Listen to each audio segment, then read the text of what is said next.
If you suspect that someone is tracking your iPhone, it's essential to be aware of the signs and know how to take actions to protect your privacy. So, today we are here letting you know some signs your iPhone might be tracked and how to stop it. So, let's get started. Firstly, if your battery is draining unusually fast, it could indicate that tracking software is running in the background. Also, sudden spikes in data usage could be a sign that tracking apps are sending data to a remote server as well. Not only this, if your iPhone is consistently hot, it could be a sign that there is a process running in the background. Also, during the calls, if you hear clicking or other noises, it could be a sign of eavesdropping as well.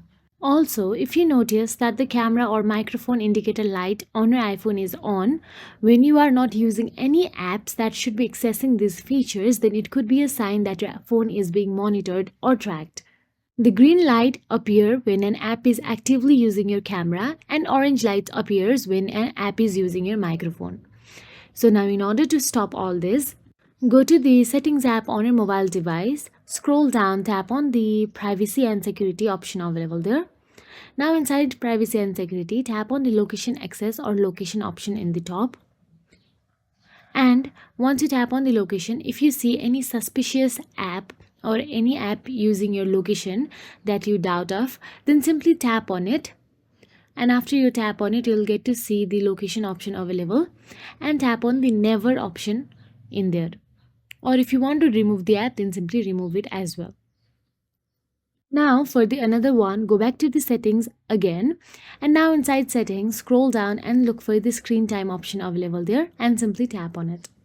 Now inside the screen time, simply scroll down and there you will get to see content and privacy restrictions. Tap on it again.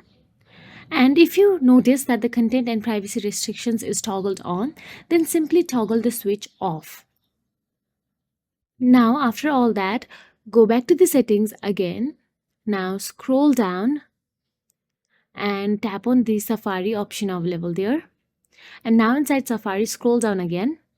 And there you'll get to see clear history option available. Tap on it. And after you tap on it, simply delete or clear all your history from the Safari. So that is it. If you found this video helpful, please like, share and subscribe. And thank you so much for watching.